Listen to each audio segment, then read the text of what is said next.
मराठ्यांच्या राजधानीत आला, दोन्ही राजांकडून किंवा कोल्हापूरच्या राजांकडून आपली अपेक्षा काय आहे?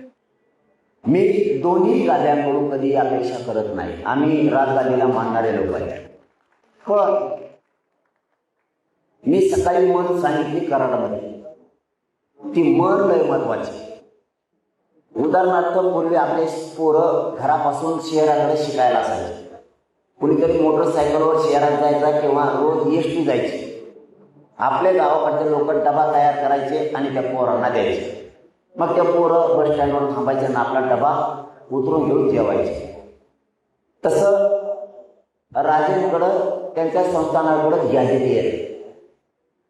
एक प्रकारचा पोरांचा आयुष्य भागवण्यासाठी, त्यांचं भविष्य घडवण्यासाठी ती एक प्रकारचा डबा आहे जेवणाचा.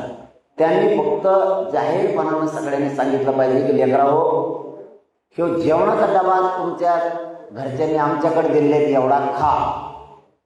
असून त्यांनी म्हणूनही आमच्याजवळ डबा दिला नाही. कारण गॅजेटियर त्यांच्याकडे त्यांच्या पूर्वजांनी समाजासाठी करून ठेवलेलं आहे. ही खूप मोठी शिदोरी.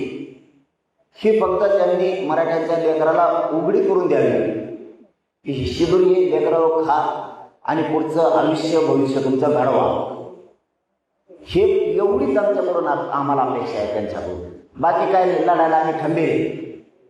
पण ते तरी त्यांनी बोलावं दोन्ही गाद्याने की हे जेवणाचा डबा आहे, आमच्याकडे दिला हे घ्या. नसता दिवसभर पोरं उपाशी मारणार आहेत. त्या दिवशी समाजाचे लेकरं उपाशी मरू देऊ नयेत. तुमच्याकडे शिदोरी, त्यांचं आयुष्य पिढ्यांना पार घडणार आहे, त्याच्यावरती बोलावं.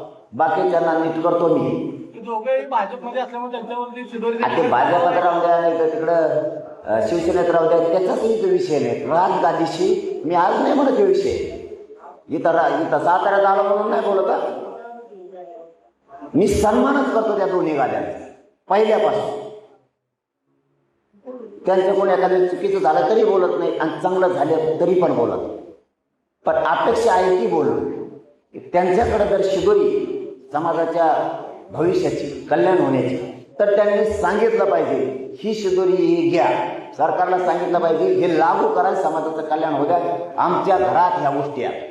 झालं एवढी अपेक्षा, कल्याण होण्याची अपेक्षाच व्यक्त केली. कारण छत्रपती शिवरायांनी कल्याणकारी राज्य उभा केलं आणि लेकराचं कल्याण त्यातून होणार आहे एवढं बोललं तरी खूप झालं.